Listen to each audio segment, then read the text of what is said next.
নমস্কার, আমি সৌরভ। তোমরা দেখছো সৌরভ ব্যাপার ইউটিউব চ্যানেল। আজকে খুবই গুরুত্বপূর্ণ আপডেট দেবো 26,000 চাকরি বাতিল মামলায় কি হলো এবং ক্লার্কশিপ মিসলেনিয়াস নিয়ে। তাই ভিডিওটি মিস করবে না এবং স্কিপ করবে না। তাহলে চলো দেরি না করে শুরু করা যাক। আজকে কিন্তু 26,000 চাকরি বাতিল মামলার শুনানি কিন্তু হয়েছে এবং সেখানে কিন্তু পরবর্তী ডেট দেওয়া হচ্ছিল মার্চের 24 তারিখে, কিন্তু সেখানে কিন্তু কিছু আর্গুমেন্টের পরে ডেট কিন্তু চলে গিয়েছে 27শে জানুয়ারি। কিন্তু আমরা কিন্তু দেখতে পাচ্ছি ডেটের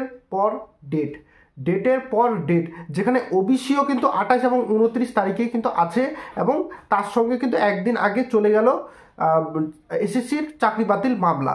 আদৌ কি সেটা 27 তারিখে নিষ্পত্তি হবে? এটা নিয়ে অনেকটা কোয়েশ্চেন আছে। যাই হোক, আমাদের নজর থাকবে 27 তারিখের উপরে। 27 তারিখে কি হচ্ছে, এবার চলে আসি ক্লার্কশিপ এবং মিসলেনিয়াসের ওপরে।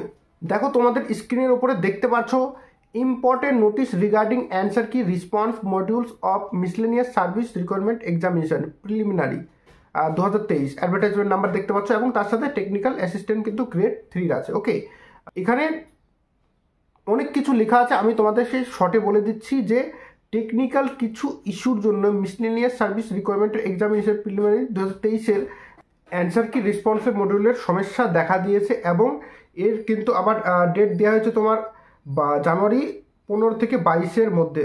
ওকে, এবং এর থেকে বোঝা যাচ্ছে যে ক্লার্কশিপেরও আমরা কিছুদিন পরে দেখতে পাবো। ওকে, তাহলে আজকের আপডেট ছিল এই পর্যন্ত। এরকমই চাকরি সম্পর্কিত সব রকম আপডেটের জন্য চ্যানেলটিকে সাবস্ক্রাইব করে দেবে। ধন্যবাদ।